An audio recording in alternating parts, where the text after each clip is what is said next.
बाप रे, का हरभरा आली, किती दाट घाटे लागले याला. हे कोणत्या कंपनीचा हरभरा असेल? आणि पप्पानी तर ते कोणता हरभरा पेरलं काय माहिती, कोणत्या कंपनीचं. एक तर त्याला घाटे पण नाही आले, एक बिलकुल सगळं फेल गेलं आमचं हरभरा. हे कोणाचा हरभरा असेल, कोणत्या कंपनीचा असेल? आता इथं कोणाला विचारू? अरे अरे, मला तर इथं कोणीच नाही दिसायना. तोपर्यंत एक झाड उपटून बघते. अरे बाप रे, मी तर एक झाड उपटलं आणि एवढं मोठे घाटे आला.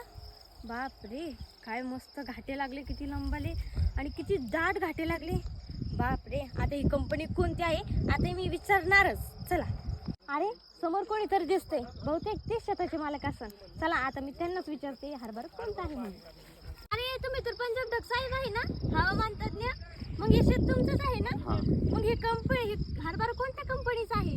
हे जे हरभरा मी पेरलेलं आहे इंदोरची इनवेज कंपनीची 81 नंबर आहे, 81 नंबर जाते आणि एक 94 नंबर, अशा दोन जाते पेरलेले आहे. आणि ह्या कंपनीचं मी सोयाबीन देखील पेरलं होतं 108 नंबर आणि सीड गोल्ड, म्हणून हरभरा म्हणलं ह्या कंपनीचंच पेरा म्हणून 81 नंबर हे हरभरा पेरलेलं आहे.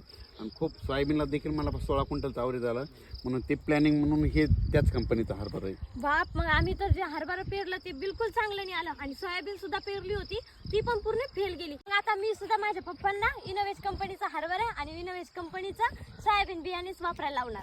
ह्याचं एक विशेष आहे, ह्या म्हणजे इनवेज कंपनीत मी 108 सोयाबीन पेरली होती, 16 क्विंटलचा आवरेज झाला होता. त्याच्यामुळे मला हरभरा देखील यांच्या कंपनीचाच पेरावं. खूप चांगली, इंदोरच्या जितक्या जाती तितक्या चांगल्या. आपल्या महाराष्ट्रातच मी हरभरा पेरल्याच्यानंतर त्याला मरच थांबणं म्हणून बघू शकता, मर नाही म्हणून खास करून म्हणजे आपल्यात हिंमत असली तर हरभरा आणू शकतो, म्हणून हे देखील या ठिकाणी दाखवलं. पाहू शकता हे केवढं झाड आहे,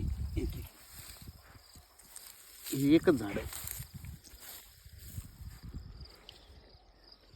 धन्यवाद डक साहेब. आता मी सुद्धा घरी गेल्यावर माझ्या पप्पांना याच इनोवेज कंपनीचंच बियाणे वापरायला लावणार. आता मी जाते घरी, पप्पांना पण सांगते ना.